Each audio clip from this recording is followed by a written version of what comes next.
ಇನ್ನು ದೆಹಲಿಯಲ್ಲಿ ಎಐಸಿಸಿ ಸಭೆಗೂ ಮೊದಲು ಡಿಸಿಎಂ ಡಿಕೆ ಶಿವಕುಮಾರ್ ಹೇಳಿಕೆ ನೀಡಿದ್ದು ಪಕ್ಷದ ಒಂದು ಮೀಟಿಂಗ್ ಇದೆ, ಸಭೆಗೆ ಕರೆದಿದ್ದಾರೆ, ಹೋಗ್ತಾ ಇದ್ದೀನಿ ಎಂದಿದ್ದಾರೆ.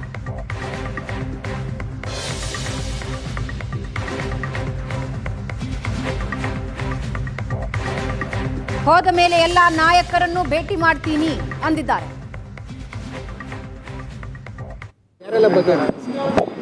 ಹೋಗಿ ಬಂದ್ಮೇಲೆ ಯಾರಿದ್ರು ಅಂತ ಹೇಳ್ತೀನಿ. ಖಂಡಿತ ಒಳ್ಳೆ ಕಥೆ ಐತಲ್ಲ. ಇದು ಬಂದ್ಮೇಲೆ ಯಾರು ಫ್ರೀ ಆಗಿರ್ತಾರೆ, ಯಾರು ಟೈಮ್ ಕೊಡ್ತಾರೆ ಅವ್ರು ಭೇಟಿ ಮಾಡ್ತಾರೆ. ಇನ್ನ ಯಾರು ಕೇಳಿಲ್ಲ. ಹೋಗಿ ಬಂದ್ಮೇಲೆ ಯಾರಿದ್ರು ಅಂತ ಹೇಳ್ತೀನಿ. ಖಂಡಿತ ಒಳ್ಳೆ ಕಥೆ ಐತಲ್ಲ. ಇದು ಬಂದ್ಮೇಲೆ ಯಾರು ಫ್ರೀ ಆಗಿರ್ತಾರೆ, ಯಾರು ಟೈಮ್ ಕೊಡ್ತಾರೆ ಅವ್ರು ಭೇಟಿ ಮಾಡ್ತಾರೆ. ಇನ್ನ ಯಾರು ಕೇಳಿಲ್ಲ. ಈ ಬಗ್ಗೆ ಇನ್ನಷ್ಟು ಡೀಟೇಲ್ಸ್ ಹಂಚ್ಕೊಳ್ಳೋದಕ್ಕೆ ನಮ್ಮ ಪ್ರತಿನಿಧಿ ವಿದ್ಯಾ ನಮ್ಮ ಜೊತೆ ಲೈವ್ ನಲ್ಲಿ ಜಾಯ್ನ್ ಆಗ್ತಾ ಇದ್ದಾರೆ. ಹಾಗೆ ಪ್ರಶಾಂತ್ ನಾಥು ನಮ್ಮೊಂದಿಗೆ ಲೈವ್ ನಲ್ಲಿದ್ದಾರೆ. ಮೊದಲಿಗೆ ವಿದ್ಯಾನ ಮಾತಾಡ್ಸೋಣ. ವಿದ್ಯಾ, ಒಂದು ಕಡೆ ಡಿಕೆ ಬ್ರದರ್ಸ್ ಇಬ್ಬರು ದೆಹಲಿಗೆ ಹೋಗಿದ್ದಾರೆ. ಡಿಕೆಶಿ ಬಣದಲ್ಲಿ ಏನು ಚರ್ಚೆ ಆಗ್ತಾ ಇದೆ? ಭವನ ಡಿಕೆ ಶಿವಕುಮಾರ್ ಇರಬಹುದು, ಅದರ ಜೊತೆಗೆ ಅವರ ಬೆಂಬಲಿತ ಶಾಸಕರಿರಬಹುದು, ಅವರೆಲ್ಲರ ಪಟ್ಟಿ ಇಡುವಂಥದ್ದು ಬಜೆಟ್ಗೂ ಮುನ್ನವೇ ಸಿಎಂ ಸ್ಥಾನದ ಬಗ್ಗೆ ಕ್ಲಾರಿಟಿಯನ್ನ ಕೊಡಿ ಅಂತ ಹೇಳಿ ಡಿಸಿಎಂ ಡಿಕೆ ಶಿವಕುಮಾರ್ ಅವರು ಕೂಡ ಅದೇ ಸ್ಥಾನಕ್ಕೆ ಪಟ್ಟು ಹಿಡಿದಿದ್ದಾರೆ.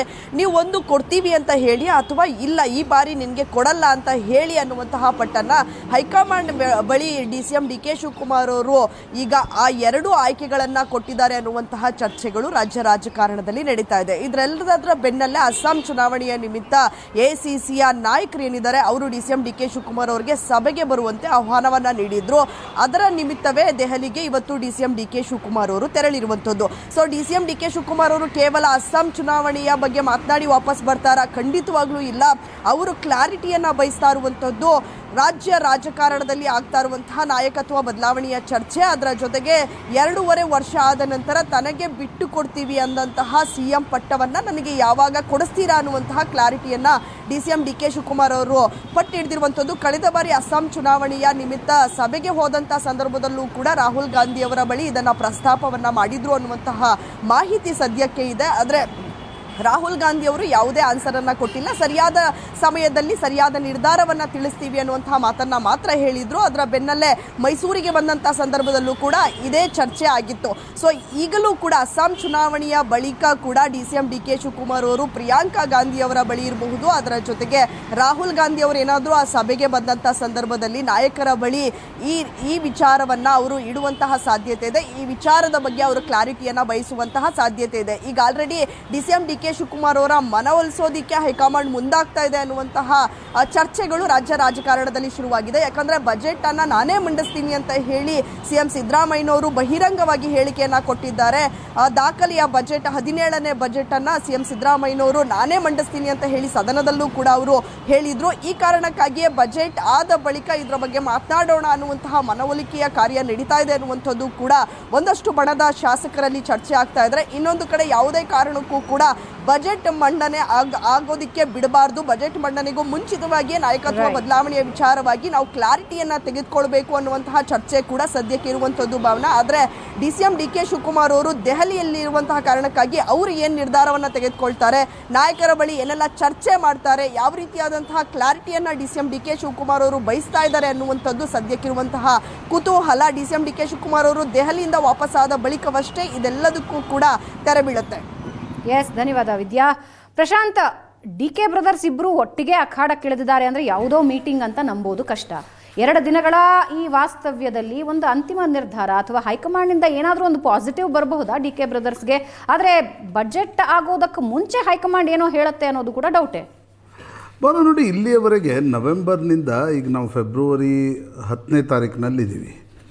ಹೆಚ್ಚು ಕಡಿಮೆ ನಿಮಗೆ ನವೆಂಬರ್, ಡಿಸೆಂಬರ್, ಜನವರಿ ಅಂದರೆ ಸುಮಾರು 60-70 ದಿನಗಳಾಯಿತು. ಯಾವುದಕ್ಕೆ?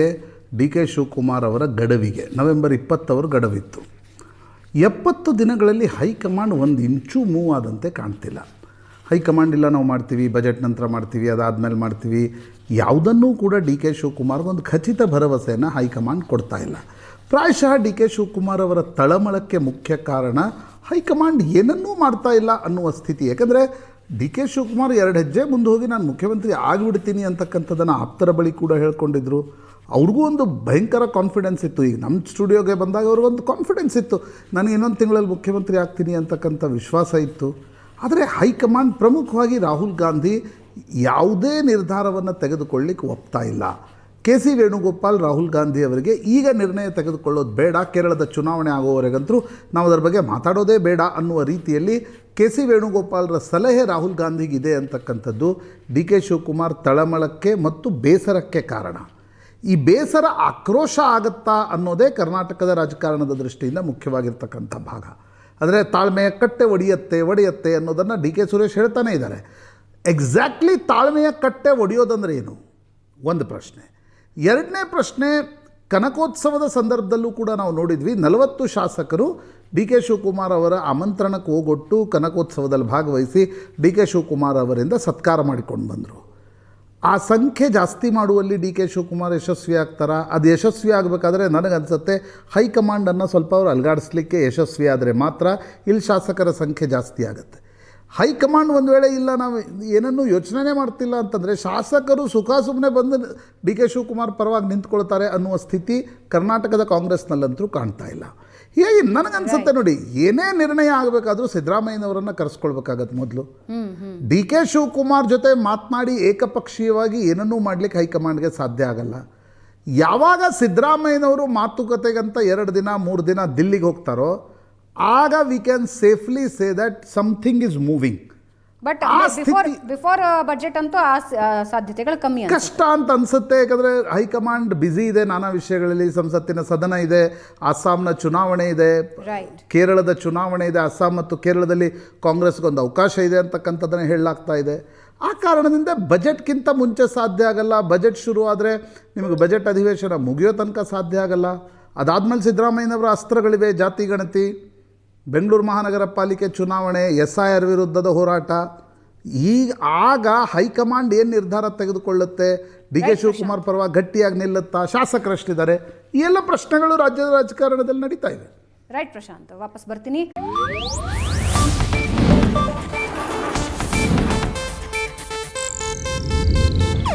ಇದು ಏಷ್ಯಾನೆಟ್ ನ್ಯೂಸ್ ನೆಟ್ವರ್ಕ್ ಪ್ರಸ್ತುತಿ.